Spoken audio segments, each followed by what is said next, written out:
L'autorité de protection des données à caractère personnel poursuit sa mission d'information et d'accompagnement des usagers. Cette fois-ci, c'est au cœur du grand marché de Bamako de leurs formalités déclaratives devant l'APDP. Au-delà de l'accompagnement, l'APDP assiste également les responsables de traitement dans le paiement des frais de dossiers liés aux formalités déclaratives. Ces paiements au marché se font désormais de manière simple et sécurisée via la plateforme. Keni kurantigɛtigɛ ye min ye hôtel Lafiya Sevare ale ye wulikajɔw boloda ka se ka min ye awa fɛɛrɛ kɛrɛnkɛrɛnnen dɔw ta walasa aw bɛ se ka lafiya sɔrɔ cogo min na aw ka séjour la hôtel kɔnɔna na n'u ye ka panneau solaire installé min ye kurantigɛtigɛ o degun aw kana o ye séjour la l'hôtel yɛrɛ kɔnɔna na réservation ka kɛ kabi sisan min b'a to aw bɛ se k'aw ka séjour kɛ k'a sɔrɔ tɔɔrɔ tɛ aw kan degun tɛ aw kan hôtel Lafiya. Hôtel Lafiya ale filɛ ni Sevare Bangetaba yanni ka se aéroport sirafara ma station laban i kiniboloya fan fɛ.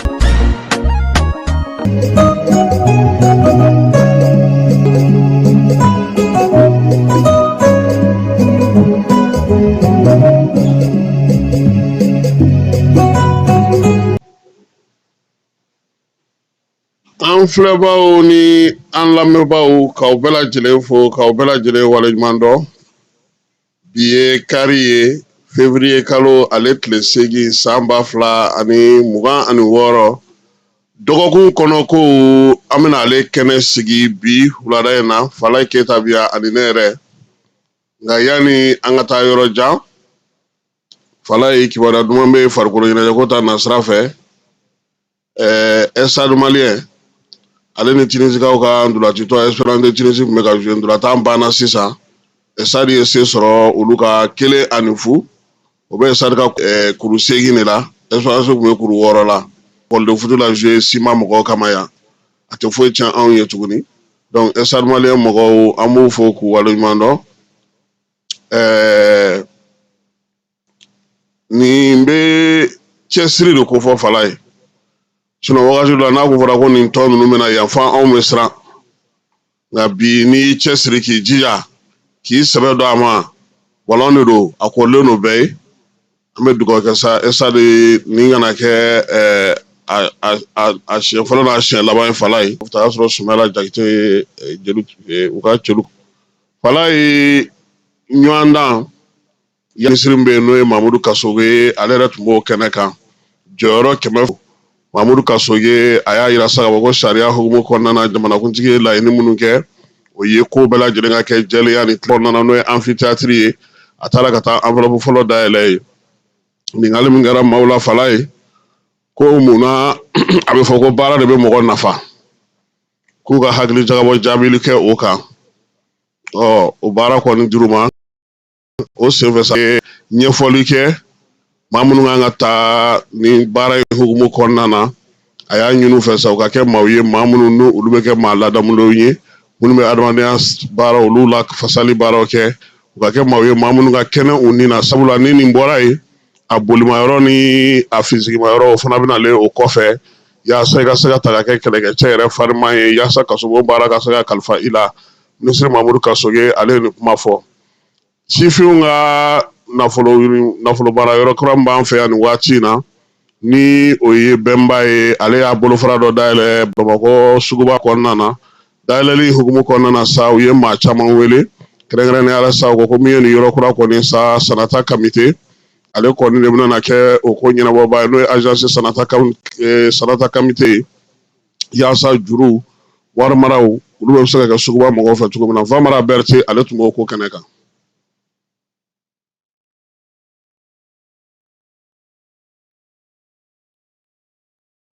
Yirimajɔ tɛmɛnen kɔfɛ Waribon Bemba y'a ka dayɛlɛ Bamako suguba kɔnɔ échangeur duguma coy. Bemba ɲɛmaayaso n'a cɛkɛlaw ka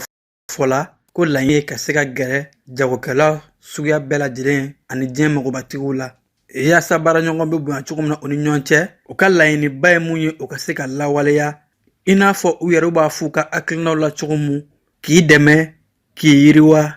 k'i wasa. A laɲini tɛ dɔwɛrɛ ye Bɛnba ka bolofara dayɛlɛ kɛra ka se ka Bɛnba gɛrɛ don o don a ka kiliyanw na ani a ka kiliyan kɔrɔw la kuraw la laɲini ye o de ye. An n'u ka se ka ɲɔgɔn faamuya kosɛbɛ k'u haju dɔn ka ɲɛ k'a lajɛ an bɛ se ka u dɛmɛ cogo min na ka fɛɛrɛw bila sen kan fɛɛrɛ min bɛ se k'a to u hamina ye min ye ka se ka u ɲɛnabɔ teliya la ani nimisi wasa kɔnɔna la. An ka produit ka ca produit b'a la an ka produit an b'a fɔ u bɛ bakuruba la produit 3 ɲɔgɔn b'an bolo 2 fo ka se 3 ma. A fɔlɔ ye min ye produit minnu ye juru ye juru ta bolofara caman b'an bolo min ye fana wari mara ye o fana taabolo caman fara caman b'an bolo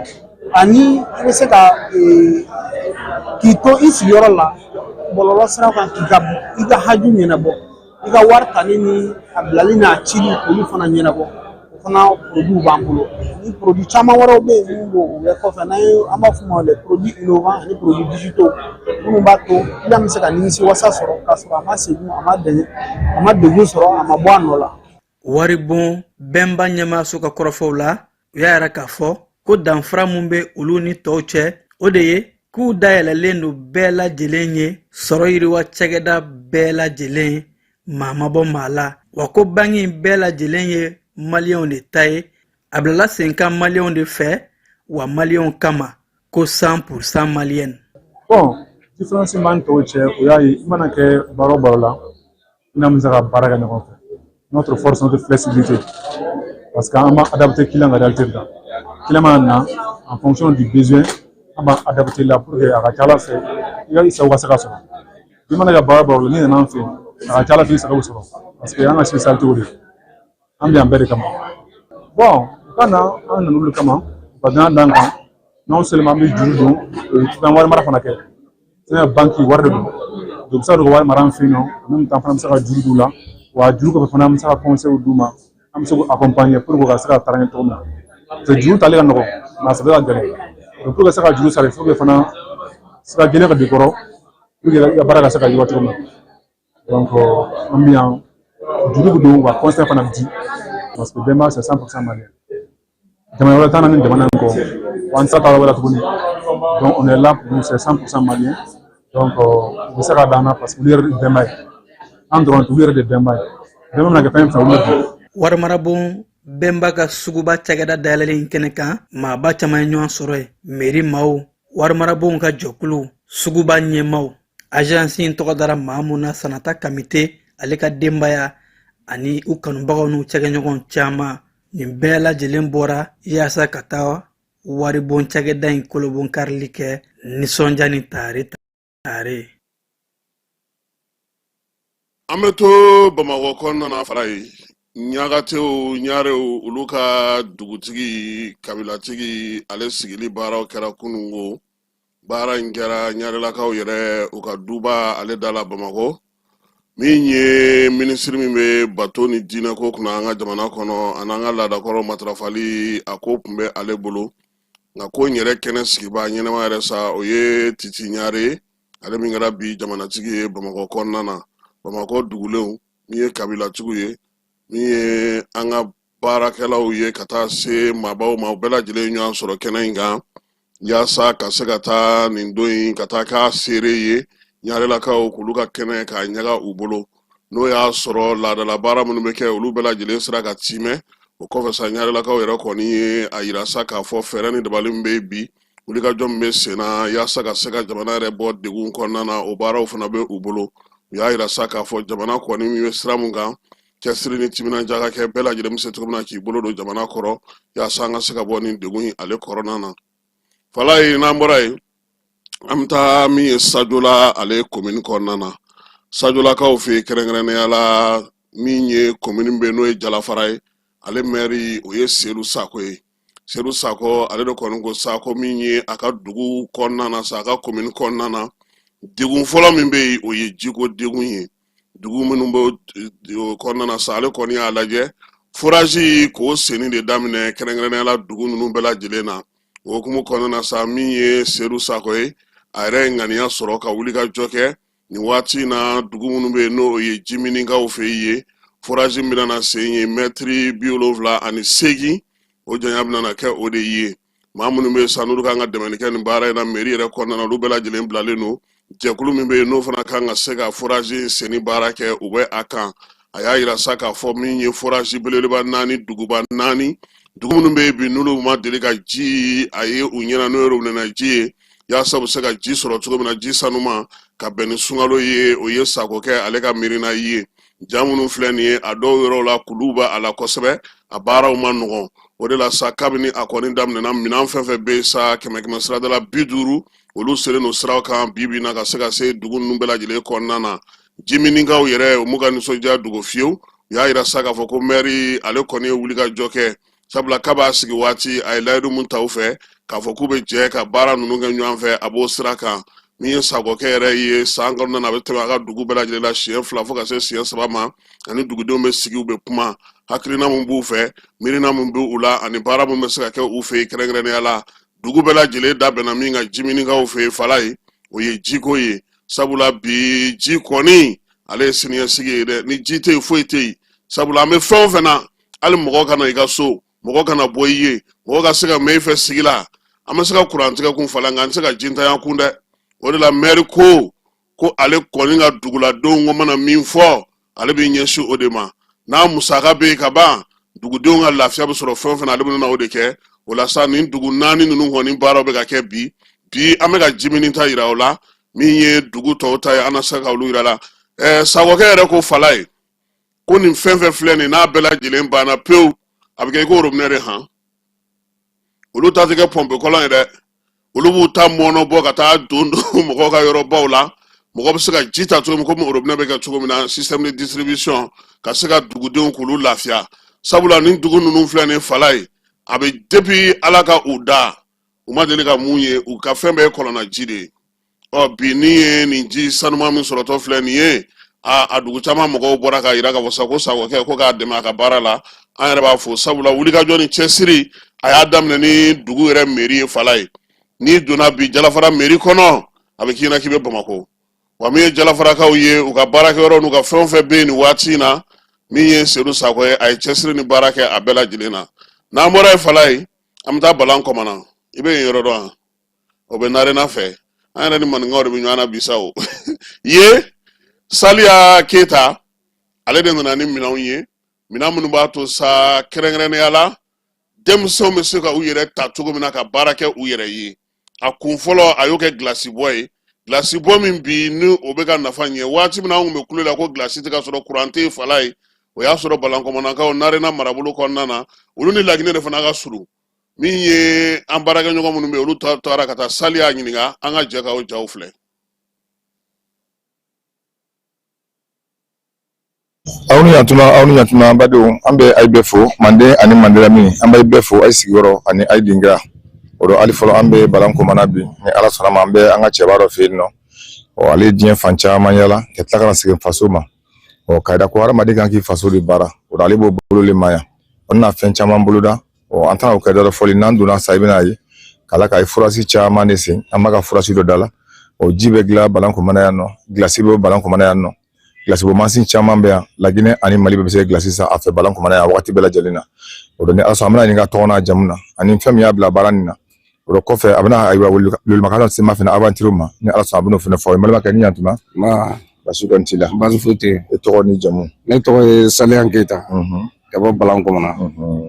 o diyara n ye Saliya Keyita an nana k'a fɔ ko Balan Kɔmana ko ayiwa a ye frontière bisigi la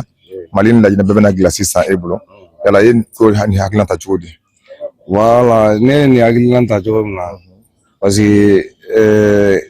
adamaden ni yalala ni ma wari sɔrɔ i kan ka ko dɔn ni kalanna ni ma wari sɔrɔ i kan ka ko dɔn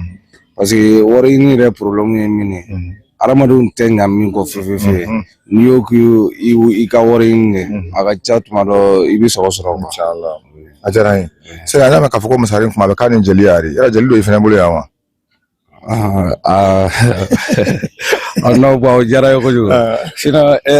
ne Saliya Keyita de n'i ye ne jɔlen k'a fɔ ko jeli tɛ ne kɛrɛfɛ o ma nɔgɔn dɔɔnin quoi. Basi kɔni t'i la ani jatigɛ bɛ ɲɔgɔn kɛrɛfɛ ayiwa folikan min bɛ bolo ka ɲɛsin mandenkaw ma n'Ala sɔnna folikan min bɛ n bolo ka ɲɛsin mandenkaw ma n'o ko manden bɛɛ ni sɔgɔma an kɔni an bɛ yan bɛn gasi bɔ yɔrɔ nin na vraiment Saliya Keyita kɔni a bɛ ka baara ɲɛnama kɛ an kɔni ne jatigi y'a de a y'a faamu a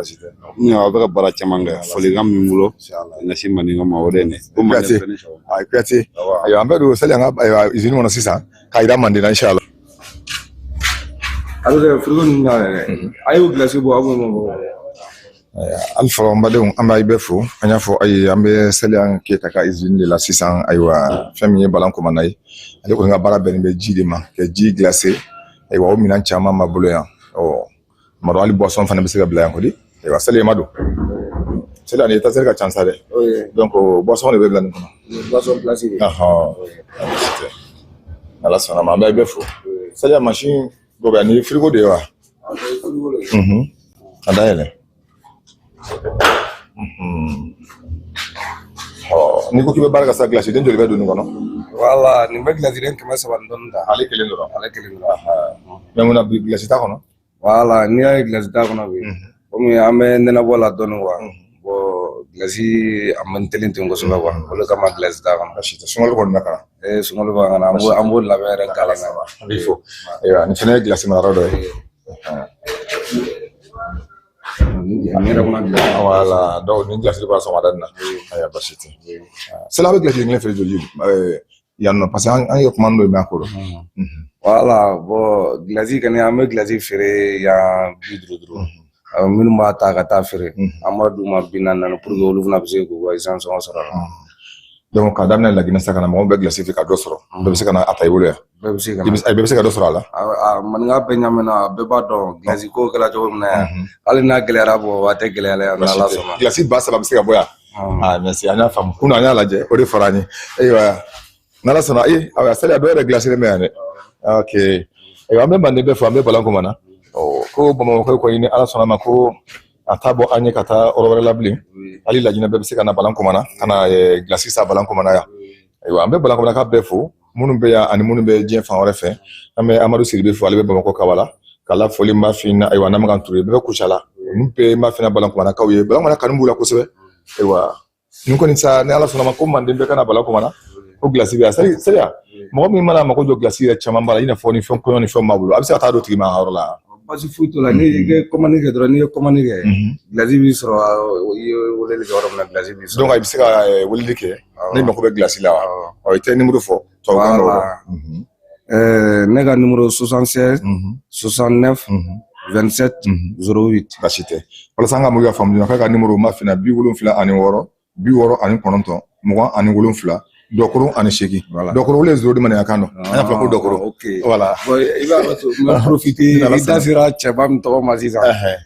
Namagan Ture vraiment foyi tɛ n'an ni ɲɔgɔn tɛ peut-être a yɛrɛ tɛ n ɲini dɔn kosɛbɛ dɛ mais n b'a ka acte camanba ye Balan Komana yan vraiment a ka ni dɛmɛ sugu si tɛ yen n'a ta kan ka min d'an jeunesse kan o de bɛ tɛmɛ an yɛrɛ bolo kɔnɔ bon n'a y'o tɔgɔ fɔ ne ka interview la je me profite vraiment ka foli dɔɔni k'a la vraiment a sigiyɔrɔ la vraiment c'est quelqu'un a b'an dɛmɛ kojugu a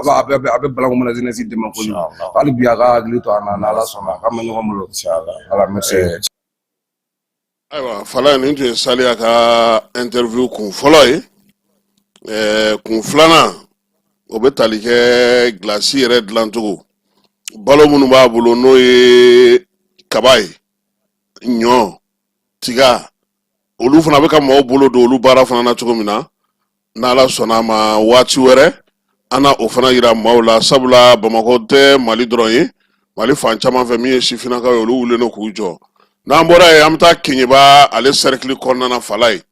min ye kununko Dabiyakaw fɛ ye maire jɔyɔrɔ dilen don maa min ma n'o ye Fasambu Keyita ye ale waleɲuman dɔnna maaw fɛ a fɔ min ma ko jeune premier u ka maa sugandilenw ɲina min ye Dabiya mairie ale ka maa kofɔlen ni o ye chargé d'expédier les affaires courantes ale kɔni taara olu fɛ sa ka waleɲuman dɔn sous-préfet min bɛ n'o ye par intérim ye Asaliya Agerisa ale yɛrɛ tun bɛ kɛnɛ kan maire wala minnu bɛ ni olu bɛ Keɲeba kɔnɔna na bi n'olu bɛɛ lajɛlen ye chargé d'expédier les affaires courantes ye ale ni sifinnakaw ka tɔnw n'o ye association des jeunes premiers maaw ye olu yɛrɛ n'u ka maaw Keɲeba ale société civile maaw ale ni Dabiya jeunesse ka taa se dugutigilakaw ma ka bɔ Dabiya kafo ani maa caman ka bɔ dugu kɔnɔna na Dabiya yɛrɛ ni Keɲeba kɔnɔna na Falaye bɛɛ nana jɔnjɔn fila ninnu olu dili kɛnɛ kan monsieur le maire ale ma an bɛ taa ye zone d'information maaw ye min sɔrɔ an ka o da aw tulo kan.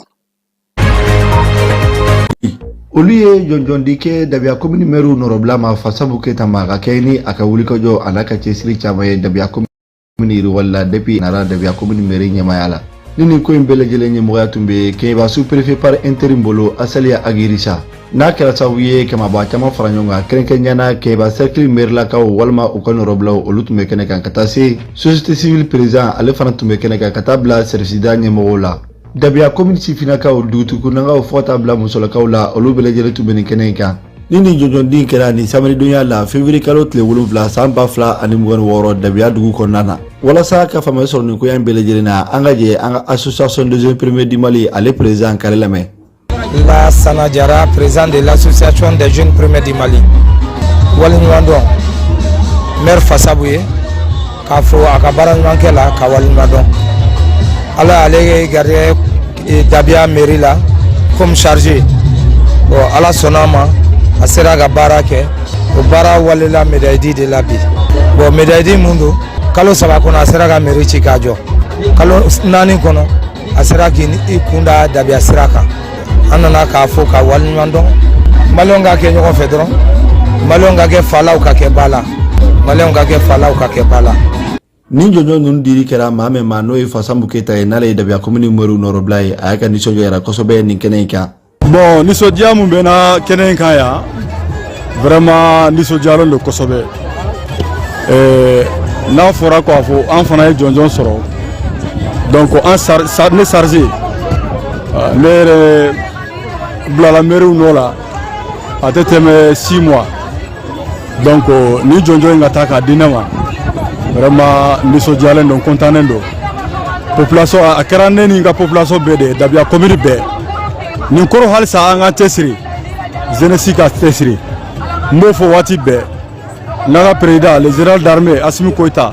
n k'a ko ni ale échouera dɔrɔn ko sifinnaka bɛɛ de échouera donc an dun bɛ sira mun kan a ka kumakan an b'o sira de kan yan an b'a ka kumakan sira de kan yan donc halisa nin kɔrɔ an cɛsiri an bɛna an cɛsiri ka dɔ fara dɔ kan kontan mun b'an bolo bi bon n'i y'a lajɛ alhamdulilayi an ka mairie so an y'a kɛ sankanso ye a kɛra hôtel ye an tun bɛ baara kɛ gɛlɛya caman na n'i y'a lajɛ bi n'i ye cercles ta bi ça fait les références donc vraiment moi je suis très content ni AJP mɔgɔw y'a jate minɛ ka na an ɲini ka na ko dɔ ko ka jɔnjɔn d'an ma vraiment diyara an ye an b'an ka faamaw fo an b'an ka autorités fo an b'an ka force de sécurité mɔgɔw bɛɛ fo an nisɔndiyalen don an contannen don. Keɲeba sous-préfet par intérim Asaliya Agirisa a y'a jira k'a fɔ ko nin ye hakilinata ɲumanba ye walasa ka Fasabu Keyita k'ale ka baara kɛ walew dɔn. Donc bi an nana kɛnɛ min kan o de ye association des jeunes premiers du Mali olu de y'a laɲini ko ka na jɔnjɔn di Fasabu Keyita ma n'o mairie kalifalen don la bi in na. Jeunes premiers du Mali association des jeunes premiers du Mali ne b'a dɔn u bɛ yala Mali fan bɛɛ k'a lajɛ mɔgɔ minnu ye baarakɛlabaw ye ka to ka jɔnjɔn k'u ye walasa u ka lakodɔn parce que olu ka hakilina la u y'a ye yɔrɔ fan bɛɛ i b'a ye baarakɛlabaw bɛ yɔrɔ dɔw la yɔrɔ minnu lakodonnen tɛ kosɛbɛ baarakɛlabaw bɛ yen mais mɔgɔ si t'u valeur dɔn bon depuis que jeune premier nin baara in daminɛ u bɛ yala fan bɛɛ u bɛ taa u bɛ mɔgɔ dɔw bɔ wo kɔnɔ minnu bɛ baara gɛlɛnw na jamana ye jamana ka développement kama donc vraiment an bɛ jeune premier association bɛɛ lajɛlen fo ka seereya Fasabu Keyita a ka kɛ chargé ye ka se bi ma n'a ma baara foyi foyi kɛ k'a dan ni mairie kura in jɔli dɔrɔn na vraiment ani médaille ka kan vraiment ani médaille ka kan jɔnjɔn min bɛ ka d'a ma bi a n'a ka kan donc maintenant conseil min bɛ yen ka di Fasabu ma o de ye c'est vrai jɔnjɔn dira ma donc jɔnjɔn dira ma de walasa a ka dɔ fara a ka cɛsiri kan i k'a lajɛ i ka dɔ fara i ka cɛsiri kan i ka kurudenw ka bɛn ni keleya ɲini u ni ɲɔgɔn cɛ u bɛɛ aw bɛɛ ka don da kelen fɛ aw ka bɔ da kelen fɛ n bɛ segin association des jeunes premiers ma toujours maintenant u k'a lajɛ Keɲeba cercle kɔnɔ jeune valable baden bɛ yen u k'a lajɛ u ka yala n'u yala la ne tɛ mɔgɔ tɔgɔ f'u ye dɛ mais olu yɛrɛ b'a ye et puis jeunesse yɛrɛ la son excellence le général d'armée Assimi Goïta président de la transition chef de l'État ni jɔnjɔn in bɛ ka di jeunes ma ça veut dire que jeunes bɛ ka président ka hakilina baara président ko k'u cɛsiri walasa échec kana kɛ fan si donc an bɛ yan on est à plus de 500 km de Bamako mais an bɛ an ka Mali drapeau bɛ an cɛsirilen don jamana baara la vraiment nin bɛ diya président ye kojugu. Ayiwa fala ye n'an bɔr'o la an bɛna yɛrɛko la kunun ko min ye Kulubalilakaw ka tɔn ye sa o sa u bɛ kɛnɛ min sigi a tako 5nan o kɛnɛ sigira kunun ko yan min ye centre olympique la baro sigiw kɛra la farikolo ɲɛnajɛw kɛra la Famara Berté ale taara anw kɔ ni yɛrɛ kɛnɛ kan a ye min sɔrɔ an ka jɛ ka o filɛ.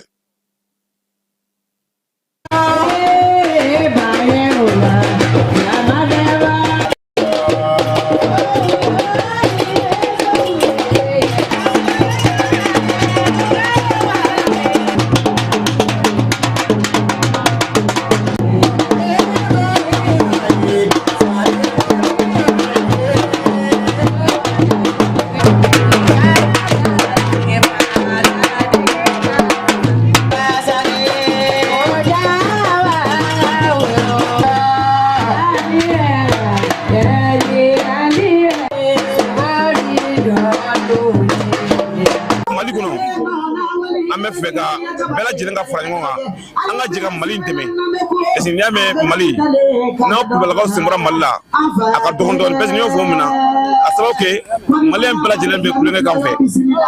Maliyɛn bɛɛ bɛ kulonkɛ k'an fɛ an jɛlen don bɛɛ ka kulonkɛ o sinankunya kosɔn an ko ko an bɛ bɔ ka faso dɛmɛ cogo min na ka segin an ka laada kɔrɔ ma pour que faso in bɛ se ka labɛn cogo min na ka segin kɔrɔlen na o y'an Kulubaliw ka laɲini ye belebeleba ye n'an farala ɲɔgɔn kan a ka ca Ala fɛ n'an farala ɲɔgɔn kan an bɛ se k'o kɛ fɛ foli kɛ aw yɛrɛ la ka foli kɛ aw médiaw la ka foli kɛ i ka patron na n'o ye Kasimu yɛrɛ ye aw bɔra ka na an ka ɲɛnajɛ in kɔrɔ ka na an dɛmɛ vraiment an b'a fo même profigo fɛ ka jamanakuntigi yɛrɛ fɔ n'o ye Asimi Goyita ye an bɛ dugawu k'a fana ye ale ko Mali kura vraiment Ala ka Mali ɲɛ a bolo Ala ka Mali ɲɛ a bolo Ala ka aw yɛrɛ ni sifinnakaw ye vraiment an jigi b'aw kan bi an jigi b'aw kan sini parce que Mali ni denmisɛnninw bɔra la bi a tɔ bi tɛ n'olu sera ka ɲɔgɔn faamu ka ɲɔgɔn minɛ a ka ca Ala fɛ an bɛ dugawu kɛ balaw ni gɛrɛgɛrɛ min bɛ kɔrɔnfɛyɔrɔ ni Mali yɛrɛ fan bɛɛ an bɛ dugawu kɛ Ala ka balaw fanga dɔgɔya Ala ka balaw fanga Ala k'an bɛn kan ma k'an don da kelen fɛ ka bɔ da kelen fɛ n'Ala sera ka sallallahu alaihi wasallam. An y'a ye k'a fɔ Kulubali i mana ye diɲɛ yɔrɔ yɔrɔ la du kelen de don an ka tile kelen tile fila ɲɔgɔnna kɛ duden bɛɛ lajɛlen bɛ taa ɲɔgɔn sɔrɔ yɔrɔ la misɛn fitinin minnu b'an cɛla olu bɛ se ka kɔrɔbalenw dɔn cogoya min na kɔrɔbalen ninnu fana bɛ se ka ɲɔgɔn denw dɔn cogoya min na barisa don dɔ kan ka se duguba kɔnɔna don an bɛɛ lajɛlen ka se ka ɲɔgɔn sɔrɔ barisa an ye du kelen de ye an bɛɛ lajɛlen ye masakuru siw de ye i kɛra miyanka ye o i kɛra i kɛra fila ye o i kɛra maa o maa ye i ye Kulubali de ye donc Kulubali bɛɛ lajɛlen bɔra maa kelen na donc an bɛ o de an b'a ɲini kuma dɔw la ka na ɲɔgɔn ye ka daraka dun ɲɔgɔn fɛ ka tilelafana dun ɲɔgɔn fɛ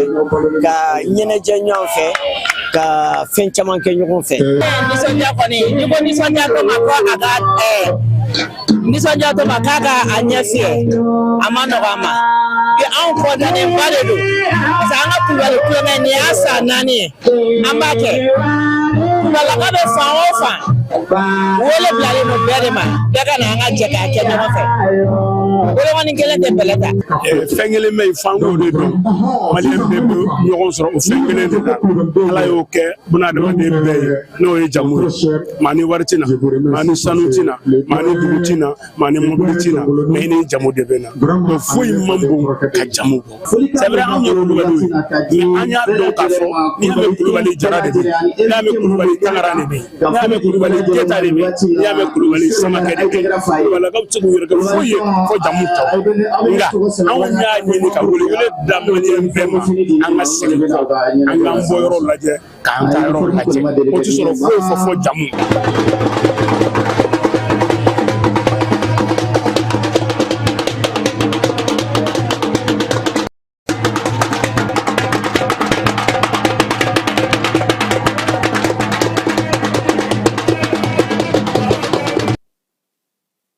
Kulubalilakaw ɲɛnajɛ a diyara kosɛbɛ ala ka san wɛrɛ ta yira aw ni aw bɛɛ lajɛlen na aw bɛɛ lajɛlen aw Kulubali Ketalakaw ka yamaruyaw kɔnɔna na min ye seko ni dɔnko ale baabu sigira segukaw fɛ kɛrɛnkɛrɛnnenya la baaraw bɛɛ lajɛlen kɔni kun cɛra sa yɛrɛma hɔrɔnya ale la kurakurali min ye ka kɛnɛ kura ka ni kura fiyɛ seko ni dɔnko la yaasa maaninfinw ka se ka hakili jagabɔ kɛ kunkololata fanfɛla la miirinaw la ka se ka baaraw sigi sen kan baara ɲɛ talikɛw la segukaw fɛ yen Keba Jalo ale tun b'a kɛnɛ kan ko kuncɛli la sa min ye Alamuta Daɲɔgɔn ye minisiri Mamu Dafe tɔgɔ la ale ye foli ni tanu ta ka ɲɛsin bɛɛ lajɛlen ma baaraw olu kuncɛla ni segukaw ka wele ye wele min n'o bɛna n'a to gouvernement kan ka se ka fɛɛrɛ minnu sigi ekɔlidenw ka se ka kalankolo kunna min ye Segu maabaw ni Segu dugulenw ni Segu kabilatigiw bɛɛ lajɛlen olu fana tun bɛ ko in kɛnɛ kan Keba Jalo ale ye min sɔrɔ an ka jɛ ka o filɛ. Kolokun in kɔni a nafa tɛ se ka fɔ ka ban parce que an ye fɛn min bɛɛ mɛn yan nɔ i bɛ dɔw dɔn a la ka kɔrɔ i bɛ tɔmɔta caman tɔmɔ a la ka fara a kan kolokun in nin kana kɛ a danw ye n b'a dɔn nin t'a dan ye ni bɛ organisateur baara kɛ cogo dɔn n ka se ka bɔ kumaw kɔnɔ ka taa kɛwalew fan fɛ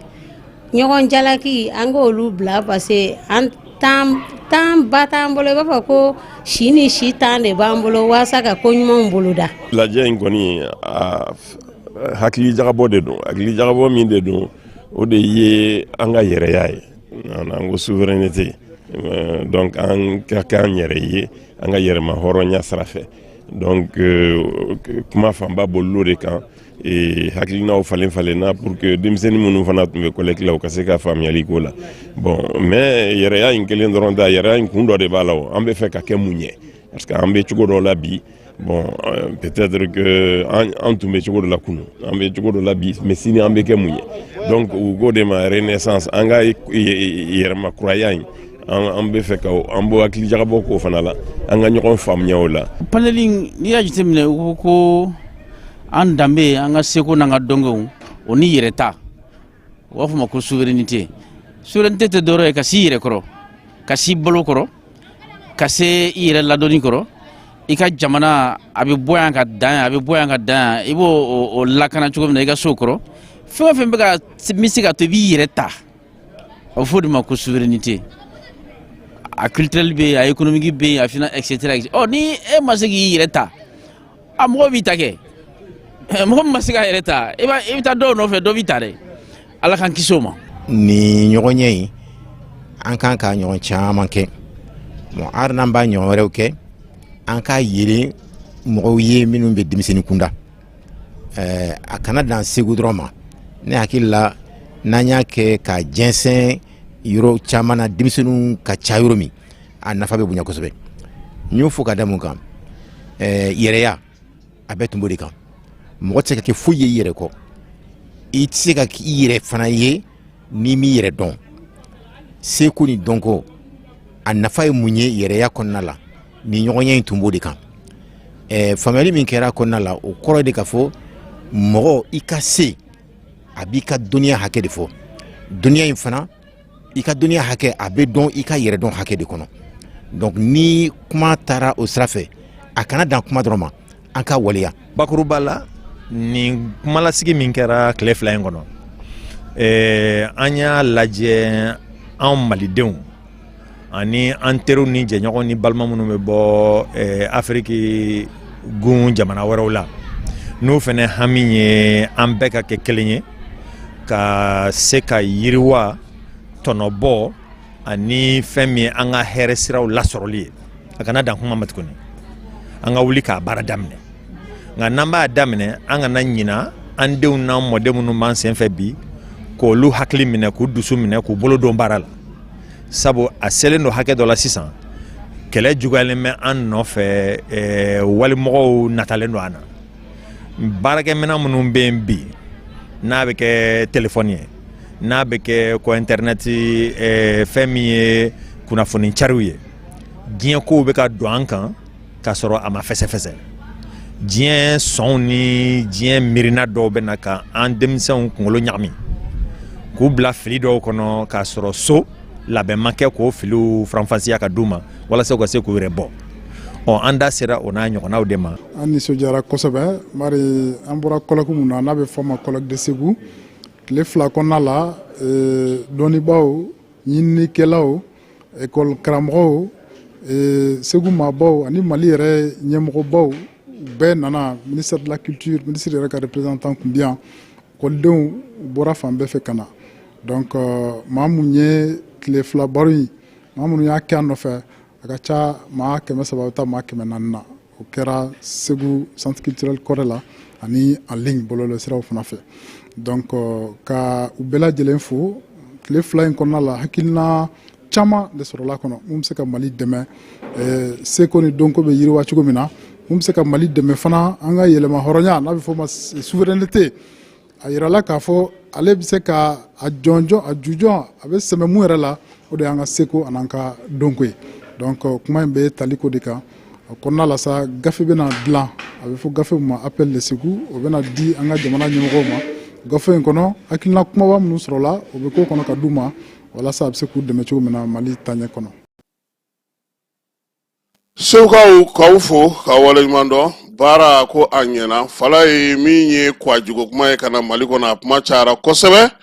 nka min ye baara in ye bila baara tɛ sini an da don a la ka ɲɛfɔli kɛ maaw bɛ se k'a faamuya cogo min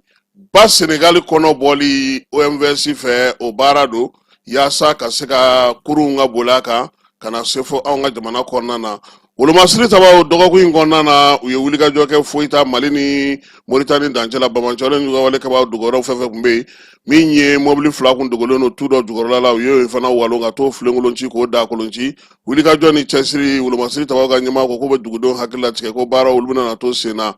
ka kɛ ni halisa min ye sɔrɔdasiw ka wulikajɔ n'u ka cɛsiri hukumu kɔnɔna na ye sa an b'a yira o la sa k'a fɔ min ye baara belebeleba minnu bolodalen don ko kalanko ta na sira fɛ BAN ni BAD olu kɔni caman bɔra jamana kalanso caman kɔnɔna na o sɔrɔdasi kamalenw ni musow sa olu bɛna fara wolomasiri tabaw ka don nataw la caman o y'u ka jɔnjɔnw sɔrɔ kɛrɛnkɛrɛnnenya la APDP ale bɛ tile 10 baara min kɛ n'o ye a ka san kɔnɔ baara bolodalen belebelebaw ye o daminɛna ntɛnɛn tɛmɛnen min ye sɛbɛn 500 o de b'u bolo kan ka hakili jagabɔ kɛ mun na san wɛrɛ baaraw ɲinan san baaraw kan ka kɛ cogo min fɛɛrɛ minnu tigɛlen don ɲangini kan ka ta ka ɲɛsin maa minnu ma sa u bɛna u da don olu bɛɛ lajɛlen na wulikajɔ ni cɛsiri ka se ka taji di an ka jamana kɔnɔ wolomasiri tabaw b'o o baara la su ani tile kunungo fana min ye taji kura wɛrɛ donna an ka jamana kɔnɔ n'o ye nin kalo in tile 7 ye DNCC ma olu fana wulikajɔ kan ni polisiw ni gendarmew ka taa fara min ye douanelakaw kan o tajiw bɛ se cogo min na k'u yɛrɛ sɔrɔ kɛrɛnkɛrɛnnenya la min ye an ka marabolo olu bɛɛ lajɛlen kɔnɔna na ani Bamakɔ station na tajiko la hali bi Kulukorokaw y'a yira sa k'a fɔ ko sɔnɔgɔya bɛ ka na dɔɔni dɔɔni taji kun tɛ sɔrɔ yɔrɔ yɔrɔ la bi nin waati na a bɛ ka sɔrɔ olu kɛnɛw kɔnɔna na Bamakɔ ta bɛ ka feere cogo min na min ye 145 ye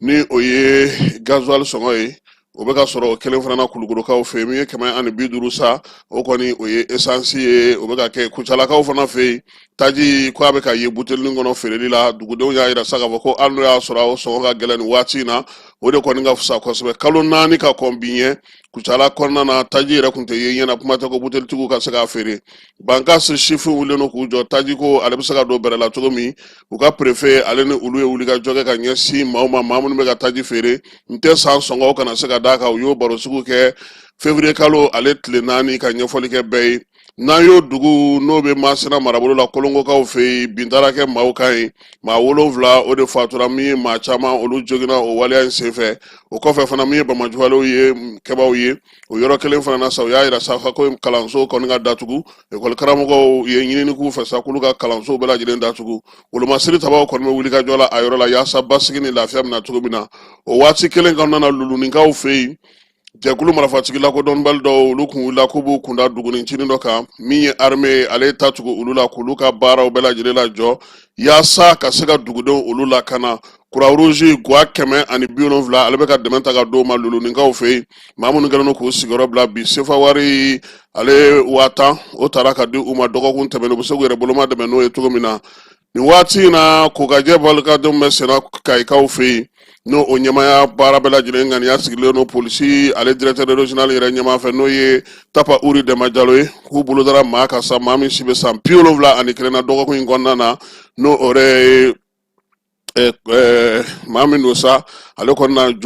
jotigi don jotigi ani maa min bɛ baara kɛ ɲɔgɔn fɛ o fana ye san 83 ye u bɛɛ lajɛlen dɔrɔgu ale ni kiribikiribifɛnw kɔni ye caman yera u bolo a fɔ ma chambre indien ani comprimé olu caman fana yera u bolo min ye waleya ɲɛ sa k'u kɔni b'a kɛ a mɛnna sodennin dɔ o de kɔnɔna na min ye maa 13 o minɛna ka fara olu yɛrɛ fana kan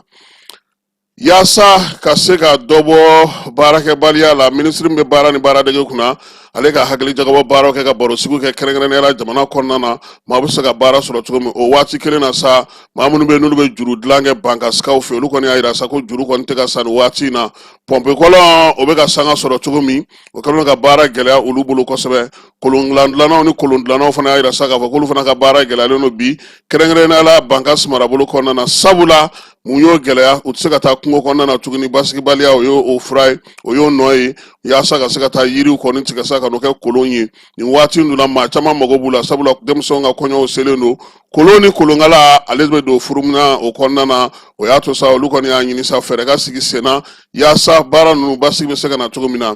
gundamukaw fɛ yen kɛrɛnkɛrɛnnenya la Dwecire maa 5 ɲɔgɔnna olu kɔni tora ji la min ye maa 3 ye olu tununa wulikajɔ in sɔrɔla min fɛn sa o ye k'a fɔ ko min ye dugudenw kɔni kun taatɔ don duwajɔ dɔ de la minɛnw olu ni mɔbili de taara da ji la ta ye n'o ye katikati ye katikati 2 a n'a kɔnɔminɛnw bɛɛ lajɛlen y'u da ji la baki ale kɔni kɔnɔminɛnw ale sira fanfɛla de kun don u y'a jira sa k'a fɔ ko min ye ba bolo min yɛrɛ bɛ yen kɛrɛnkɛrɛnnenya la mɔnikɛla minnu bɛ yen olu ye wulikajɔ kɛ yaasa cogo min na u bɛ se ka maa ninnu tununa k'olu ye muso dɔ a n'a den ncinin a yirala sa k'a fɔ k'olu bɛ maa tununenw olu la kunnafonidila Yusufu Sisogo ni ale ye kunnafonidi gafe min tɔgɔ ye alternance o ɲɛmaa ye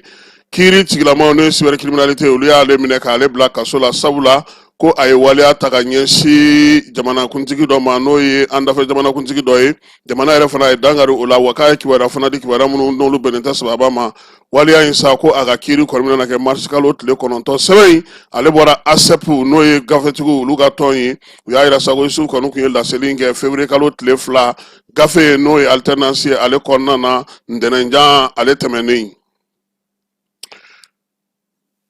musaka ko ta na sira fɛ minisiri min bɛ yen ni ale bɛ sɔrɔ ko kunna sa ɲinan san kɔnɔna na Mali b'a fɛ ka musaka minnu sɔrɔ miliyari 1000 ani a kunkanfɛn ka se ka o di maaw ka se ka o di juruko ta na sira fɛ ale ni Mali ka juru da ta cogo minnu na o bɛɛ lajɛlen baaraw kɛra BCEAO ale ni trésor ɲɛmaaw olu fɛ ministre Aluseni Sanu ale yɛrɛ tun bɛ ko in kɛnɛ kan Kulukorokaw fɛ yen mairelakaw y'a jira sa k'a fɔ ko wolosɛbɛn dilanni min ye furu sɛbɛnw dilanni ale ni certificat de résidence ni papier minnu bɛ yen n'olu bɛ dilan mairie kɔnɔna na ko sango olu sera ka 10,10 n'a kunkanfɛn sɔrɔ o baaraw la kibaruya in bɔra gafe kɔnɔ gafe min n'o bɛ kimɛli kɛ ka kɛ n'u ka san baarakɛlaw ye min ye Kulukoro mairie ale kɔnɔna na baaraw k'olu kɛcogo ɲɛna halisa wulikajɔ ni cɛsiri kɔnɔna na fala ye an b'a jira sa k'a fɔ farikolo ɲɛnajɛ ko ta na sira fɛ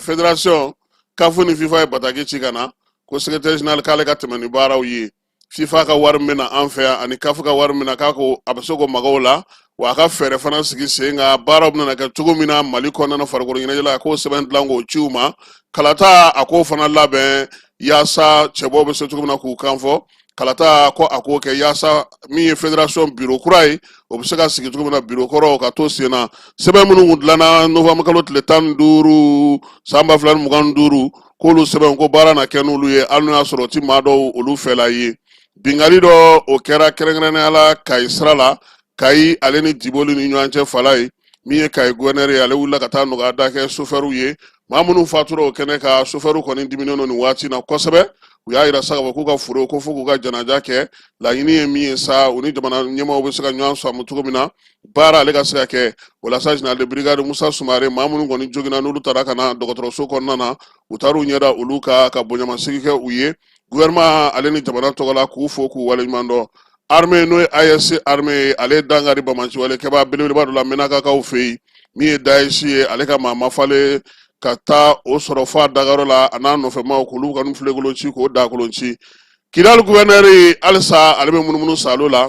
dugutigi min bɛ yen n'a fɔ ma Tasik kilomɛtiri 50 de b'a ni Kidal dugu kɔnɔna cɛ Elhaji Gamu ale wulila ka se maa minnu bɛ sa ka se ka taa donbolokɛw ye baloko ta nasira la a n'a nɔfɛmaw bɛɛ lajɛlen u fɔra k'u tanu nin ko in hukumu kɔnɔna na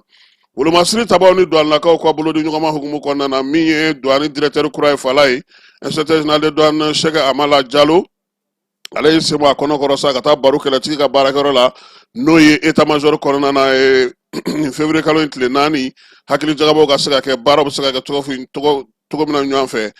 nin dɔgɔkun in fana kɔnɔna na chinoislakaw olu ka don kɛrɛnkɛrɛnnen n'o y'u ka ɲinan san ale sigilen no hukumu min kɔnɔna na o ɲɛnajɛ kɛra Bamako ya seko ni dɔnko ministre ka taa fara an ka jamana ni jamanaw cɛ sinayɛlɛma ministre kan Li Ɲang n'o ye chinois yɛrɛ ka lasigiden ye ale bɛɛ lajɛlen wele ɲinan ta ko so tasumama k'u ka ɲinan san a baara min na k'o la baara min kɛra ntɛnɛn février kalo tile fara kɛrɛnkɛrɛnnenya la maaba caman welela ka na ko in kɛnɛ kan Mali ni Amérique ka bolodi ɲɔgɔnma hukumu kɔnɔna na Fala ye Américains y'u ka maa mafalen dɔ bila ka na min ɲɛsinnen don farafinna ka ko ma n'o ye Nick Checker ye kuma in kɔni ani Abdoulaye Diop ye laseliw kɛ ɲɔgɔn fɛ fɛɛrɛ kura min bɛ États-Unis bolo ani baara kɛcogo tuma min b'u bolo u ye u da don o la nin dɔgɔkun in fana kɔnɔna na Fala ye février kalo tile 2 o kɛra Alpha Umaru Konare ale ka san 80 sɔrɔli ye min ye dugukolo Konare denkɛ ale ni Bintili Jalo denkɛ ye Fala ye olu y'a yirala sa k'a fɔ ko ale de kɔni ye jamanakuntigiya kan ka jamana kɔnɔ san 10 dafalen fanga daraki ma se ka maa min wuli ka bɔ yen i b'a dɔn u b'a wele cogo min ko Jogo Maradona politique Jogo Maradona Alpha bɛ wele ten nka Fala ye Echo n'o ye les Echos gafe min bɛ yen n'o ye Alpha yɛrɛ ka gafe ye Adamba Konare ye kumana Alpha Umaru Konare dɔ k'a kɔnɔna Fala ye an b'a ɲini maaw fɛ k'a ɲini k'o kalan Alpha yɛrɛ jɔnni ye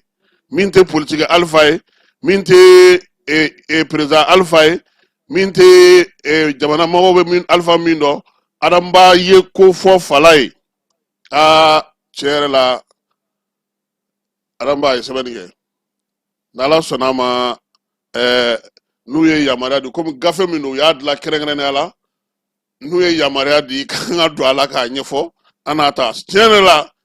n'i b'a fɛ ka Alpha dɔn k'a dɔnkala kari yɛrɛ o gafe ɲini k'o kalan Echo hors série spéciale a bɔra Alpha Umaru Konare ale ka kobaw olu de bɛ a kɔnɔna na tasibila caman kɛlen Maître Boubacar Karamɔgɔ Kulubali ale taw b'a la ka taa se Musafa Diko ma Cɛko Bube Mayiga Boubacar Sangare n'ale yɛrɛ 26 mars kunnafonidila ye olu bɛɛ lajɛlen kɛlen don k'u ka laseliw k'a kɔnɔ Solomani Bugu